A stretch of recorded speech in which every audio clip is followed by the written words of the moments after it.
call to grow. So I'm big on change your story, change your life. And I'm big on understanding the narrative of where you are in the story of your life. Because if you understand where you are, it gives context, it gives meaning, and it doesn't make you feel overwhelmed. Had your mother not suffered in such a way, do you think this would be so important to you? Had you not observed that suffering? Yeah, I've often said, like I said earlier, I think I'm a good human being, and I think I still help people. But what I'm providing 62 billion meals and working around the clock on top of, my 114 companies and all that. No, I don't think I would. And that hunger comes very often from pain, but pain's not enough to keep you going. Pain only goes so far. You've got to find something that, it's like I tell people there's two types of motivation, right? There's push motivation. You're making something happen. And I have enormous willpower. I'm sure you do. Most of the people we probably interact with have great willpower, right? But there's still a limit to it. But there's no limit to pull motivation. Pull is there's something so magnificent you want to serve, something that you care about more than yourself. That's where all the energy in life comes from. You know what's in your heart and your soul, what wakes you up in the morning and makes you go. And I think if I hadn't had the pain, I don't think I would have been sensitized. But I also, if I hadn't felt the pleasure of serving and seeing impact on such a large scale, then you'd be limited. Because listen, meeting your own needs is not that hard. My biggest beef with right now since COVID is this whole self-care revolution we've got. You got to take care of yourself. Don't get me wrong. I take care of myself, and you get weaker and weaker the more you focus on yourself. The human mind is always going to figure out something that isn't good enough. But when you're serving, you're not there. Your mind's not there. You're with the people. You're with what you're doing. And it's the escape from the mind's reductionism. And so I really believe that the secret to life is to find something you care about more than yourself that gives you that pull motivation. And then you're never going to lack for energy. You're never going to lack for passion. You're never going to lack for anything. And you're going to have a life that's extremely meaningful. It's not happy every moment. They're not meant to be. If you smile, have you ever smiled so much your face hurt? Yeah. We need variety. But meaning, that's something you can find no matter what. I asked you before we started recording, a question I almost never ask any of my guests, which is, what is the thing that we should be talking about the most? And you told me, shortly after what your answer was, but, even shortly after that, you then went on to talk to me about how you're driven to end suffering. Now, if I compare these two answers, the answer you gave me to the question I asked about what's the most important thing for us to be talking about, and your second point about your desire to end suffering, there's probably some kind of overlap. There is, yeah. So if I were to ask you, because we weren't recording then, what you think maybe the most consequential thing we should be talking about right now is, as it relates to suffering and everything that's going on in society, what would that answer be? I think it's AI, but it's not just AI, it's nanotechnology. It's how technology, the rapid change in technology, and if you don't believe it's going to destroy humanity, and it's going to liberate us from a lot of labor, if you believe that, the ones that promote that concept. If that does happen and we displace this many jobs in this short a period of time, jobs are not just money. Jobs are meaning. It's not the only form of meaning, but it's meaning. So it's like you talk about, well, give people UBI, and okay, I think you might have to, because the changes are going to happen so rapidly. Like I said, farming, 80% of us were farmers 150 years ago. Now it's 3% and we feed the world. That's a long transition.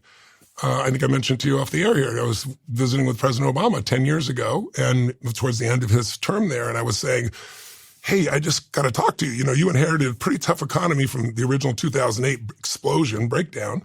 We lost 8 million jobs. So I said, there's technology coming right now that we can predict is going to displace more than those 8 million jobs. And I talked to him at that time I said, just take one, like self-driving cars. We were just starting to come out. I said, in the next 10, 12, 13, 14 years, they're going to become ubiquitous. And I said, there's 8 million truck drivers, Uber drivers, and taxi drivers. And are you doing anything to retool them?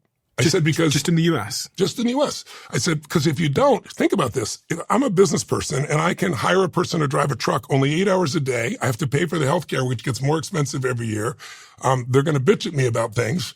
And I can buy a truck that can drive 24 hours a day, and my insurance is cheaper because it doesn't make mistakes, and I can depreciate the asset.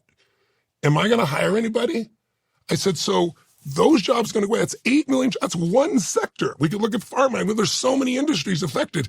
So I said, we've got to retool those people now, or there's 10 years to gear them up, because these are not people that are going to do it on their own, and they're going to be shocked. The shock to their system, the loss of dignity, of being in control, agency of their own life, of their own job, of their own direction is huge. And if you go back to like the Luddites, you're from the UK, right? You must know your history there. 1800s, mercantile, they'd come up with these machines, and how did people react? And by the way, this story is the same across history. We have a radical change like this. All these people are displaced, and what did they do? They rioted. They took hammers and they destroyed those machines. They threatened to kill the owners of those companies, and some were shot and killed. They blew up and firebombed places. And what did the UK, do about this? They passed a law in the first year of this, these Luddites, saying, you destroy a machine, it's capital punishment. They hung people because they couldn't have them destroy the growth of the economy, right? And guess what? 15 years later, the same thing happened again with the thrashers. Thrasher machines that were used for wheat, and they lost all the jobs, and the people and the government overreacted. I'm not trying to be overly dramatic, but if anyone thinks this transition is just going to be smooth by us doing nothing, they're wrong. And the problem is, as I mentioned to you before, I think the leverage is not in favor of us taking care of society. The leverage is the carrot and the stick. The carrot is I can make $1 trillion if I have the right LLM, or, if I get to artificial general intelligence, who knows? And if we don't do it, China's going to do it. That's the stick. And then they're going to run the world. So there's no focus on safety virtually, as you well know. And there's certainly no focus on what's happening with these jobs. Right now, high school students are getting jobs more than college students for the first time in 50 years. Right? You see the displacement. You got friends just like I do. Mark Benioff's one of my dear friends. They let go of what was it? I think it was it 5,000 customer service agents, and now it's done with AI now. Now he wants to elevate them to other jobs. So we have to look at what this means to our society. We have to anticipate what this means, and we've got to retool not just the jobs, but the psychology, because people talk about a post-work world. You hear people talk about this all the time. Elon, people like that. Labor's not like electricity. You just take it for granted. It's so cheap. It's so easy. Well, if that's true, and he's talking 3 to 5 years. And a lot of people say Elon's early. He usually is in his predictions. But Ray Kurzweil's a good friend of mine. He's the most accurate predictor of technology in history. And he's been saying 2029 for almost 20 years is when you have artificial general intelligence. If you go to Hinton, I think you've interviewed Hinton, haven't you? Right? So he's the longest. He's saying 2030 to 2040. He's giving us a little more room. In the next 3 to 10 years, this is going to happen. How are we prepared for this? And so this is the questions I'm trying to bring up to people that have influence to say, if you're in business, you got to take a look at this. If you're in government, you got to take a look at this. And so I just got, they haven't announced it yet, but I just got selected to be on the Federal Advisory Committee for the president and for the Health and Human Services, and I'm on the mental health side, and I'm hoping to use that position to bring more of government's focus into this category as well, because it's got to be addressed. When we recite these, and that's, by the way, the answer to your question is, and that's suffering. Yeah. That's suffering at the highest level, not just financial suffering. That's emotional suffering. That's loss of identity suffering. If I am a coder, I am a truck driver, and I lose who I am. Now, I just want to say one last thing. We've already been in a post-work world, because one person said to me recently, well, for 4,000 years, we've tied our identity to our work. I said, no, Americans all go, what do you do? Not everybody in the world does that. And for 4,000 years, our connection before the agricultural revolution was really what tribe we're connected to, and our sense of significance was maybe our courage in battle, not our financial component. Or maybe it was our creativity, our poetry, our storytelling capacity, or maybe it was our generosity. Maybe it was our wisdom. So we can find other things to have meaning besides a job.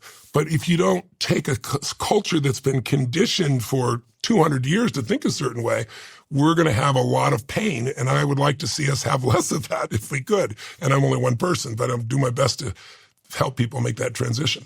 It's funny because when we think about those historical examples of transition, I, for many reasons, think this is even more extreme. I agree. Because you have intelligence and you've basically disrupted both the muscles and the mind. But the reason it's going to explode even faster is because we're moving from LLMs to now actually studying visually what's happening in the real world. Mm-hmm. And when robots do that, then the game changes. There's tempo of learning. And just think about this. You and I are having a conversation. I picked up one of your books here and I'm reading through your books. So I want to get a feel for who you are and everything else before I came here. I've seen some of your videos, and I really enjoyed it. But I had to go get that. I had to take a couple hours to dig through that. You and I have a conversation.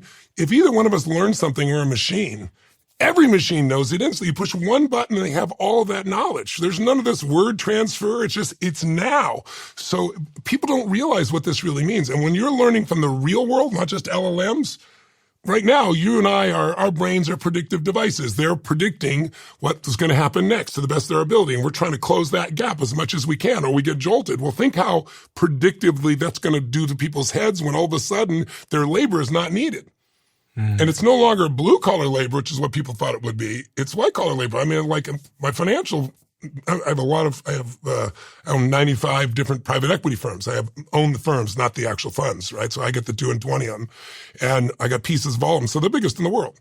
And so I get to take a look at some of the things that are happening so fast. And I look at all those jobs and I see people in those industries, and quantum is took over maybe 5 years ago. I've seen the shrink in these offices from staffs, the guys who are making $5 million, $10 million a year, they're now unemployed. Right? It's not just the blue collar worker, it's everyone. So you're right, this has never happened before in history, and what's being done about it? More money's been poured into it to accelerate it. The carrot and stick, the trillionaire in China, those two pieces are driving it all, and a few people are trying to hammer, like Hinton and a few other people, we got to work on safety here so it doesn't eliminate the human race. And I'm not a reactionary person, but, of 25-30% of the people that work in AI say that they think it could potentially do that. I mean, like you could use electricity to kill people or light up a city. So all technology has that challenge, but this is a different technology. This is a technology that keeps learning, can replicate itself.